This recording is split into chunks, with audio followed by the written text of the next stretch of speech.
Hi, I'm Laura McCracken. I'm here in the Marlene Dietrich Bar in Berlin at the Merchant Payment Ecosystem. And I'm working on dispelling a few common myths. And I've been asking some of our favorite speakers in the conference to come and help me dispel some of our top 10 myths. So today, I'm really excited to have Pinar Koygun, who is here with us from WorldPay. Thank you, Laura. Thank you for joining us. Pleasure. And I'm going to give her a tough one. Yeah. I haven't given her a heads up in advance, but knowing that she used to work at Amazon, I think she can help me with this one. Myth number 9, marketplaces are killing the individual online store. Now you have 3 choices. Mm-hmm. It can be true, it can be false, or it can be it's complicated. I'm tempted to go for complicated, but I think they are only an enabler. Okay. I believe there's a true value going directly to the customer, especially if you look at an industry with the luxury space, for example. Mm-hmm. They would like to build that direct relationship with the consumers, with the mm-hmm. shoppers. But then the report that we've published, which I talked about at my keynote, there were really interesting insights in terms of how shoppers are searching through multiple apps and using marketplaces to get an idea about a product, add them to their wish list, and then maybe go on to buy on marketplace or directly from the brand. Mm-hmm. So it's a complicated subject, mm-hmm. but I think marketplaces are here to stay and they are only set to grow further. We've been looking at the, market movement in terms of the different channels and where customers are shopping. And the numbers, the growth that we see in marketplaces and some of the direct-to-customer, direct-to-consumer brands, how they are setting themselves to turn into a marketplace is quite interesting. Yeah. Especially from the mid-segment to higher. I mean, coming from Amazon, I know what it is like, but we also see different grocers, fashion providers, brands. They're also looking to turn themselves into marketplaces to mm-hmm. provide that selection to the customer, right? So. Yeah. I think it is the right approach and the market is only there to grow. Okay, yeah, so I'm hearing it's false, but it's complicated. Yes. Yeah, we'll go with it's complicated, but I like the fact that you're an optimist and you see that it's cannibalization. Because, you think about the concept of cannibalization. You work with retailers. Yes. In WorldPay. Is that your key role, is leading retail relationships?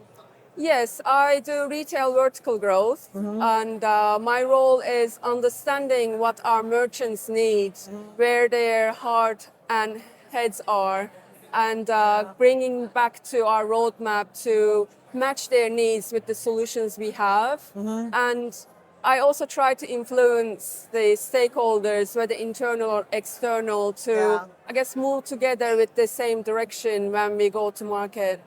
Yeah, right. And I guess you must have some retailers who are concerned about cannibalization of their business through marketplaces. We do have some merchants who are looking to turn themselves into marketplaces. Okay, they want to do both. Yeah, exactly. Why not? Because it's an opportunity. Yeah. And today I also talked about the omni-channel experience, which is the unified shopping experience that I meant. So marketplaces are only enabler to connect with the shopper in a different level as well. So I don't necessarily see it as a cannibalization, but further an enhancement to the shopper experience. Right. And for merchants to connect with the end user on another platform. And for, small businesses as well. It provides a different platform like Amazon for them to reach global consumers. Yeah. So I see it on a positive light. Yeah. You look at Nike, for example. I was mm-hmm. looking at that case study. They have their own stores. They have mm-hmm. their online store. They sell on the marketplace on Amazon. They sell on eBay, and they also sell through Instagram. They have Instagram. Exactly. It's like they're everywhere. So they're using all the channels. Exactly. So I guess the more is better. Exactly. I mean, also on marketplaces, on direct-to-consumer websites also provide that personalized approach. But then on a site like Amazon, you can read the reviews and there's a convenience of next day delivery. And I mean, I'm not going to promote, but Yeah. we know the drill with Yeah, yeah. the convenience, the trust, and having it in one go, Yeah. whether it's international shipment or the trust within the retailer. So, yeah, I mean, the marketplaces, I think there are another platform for sellers to utilize and Yeah. connect with the consumers. Interesting. And we can go one step further into social commerce. Yes. So there's the marketplace and then there's selling through social media. What do you think about that? I mean, social commerce is only, again, set to grow. The research that we've done, we found out 1 in 5 shoppers last year shopped through a social media channel. And 1 in 5, 20%. exactly. And I believe, if I'm not mistaken, 58% said they would be open to shop on social media as well. That's even a bigger number. And is this in Europe? It's in Europe. We surveyed in UK, Germany, France, US, and China as well. And China. But In China is like China. 100% social commerce. It's all through WeChat Pay. And, But then when I looked yeah, at the the geographies, Europe is set to grow as Yeah. well. So Good. we are catching up. Social commerce, I guess, is interesting, especially we are spending more and more time, right, on social media, whether scrolling or talking to our friends or checking how many likes we got. So it is more, we are more influenced to the ads that we see. They're not even ads anymore because Yeah. you see your friends like the product and you're more inclined to see what it is like and maybe purchase it on the spot. Yeah. So I see it more of a convenience rather than anything hindering the overall experience. So social commerce, I think it's not only a new generation thing. Even my mom buys things Even on your Facebook. mom? And Wow. Do you buy things off the social media? I do. I recently bought something on Instagram, Yeah. and it was so easy because there was an autofill and everything. I was like, I didn't believe I actually did that. Really? Wow. But it was, yeah. I bought a pillowcase. Pillowcase. Yeah, Okay. a satin silk pillowcase. Apparently, it's really good for the hair. And was so- it through an influencer or creator or It was through an ad. is it an ad? Yeah. Yeah, a lady was talking really highly about the impact. Yeah. I don't mean to Interesting. promote, but it did work on me. And I am not a person who believes in the impact of influencers, Yeah. but it is real. Well, I mean, I spent a lot of time like researching how to do stuff on YouTube. Yeah. And I'm like, oh, how do I cook this on my Traeger grill?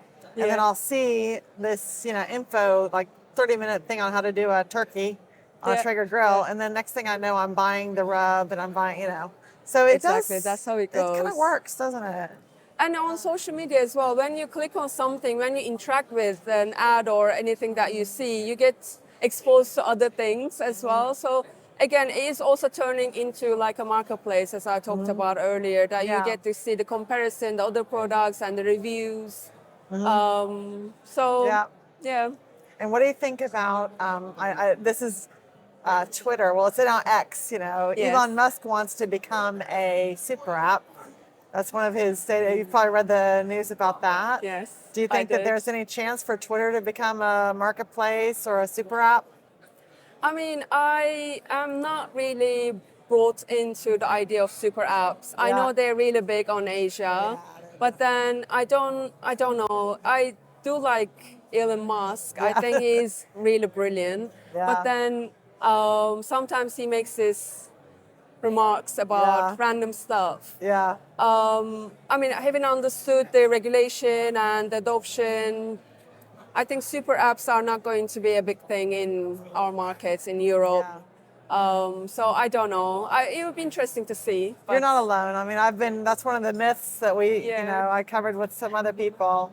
And I think a lot of people are saying that maybe there's a niche super app or a financial super app in the West, but not Yeah. not an everything No. super app like a WeChat Pay or Alipay.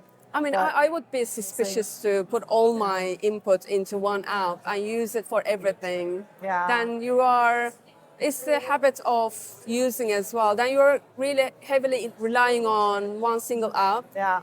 I don't know if it's healthy. Yeah, exactly. Well, you have a fascinating job. I mean, I think that it seems exciting that you get to look at all the latest trends. You're doing the research. You're working with lots of retailers.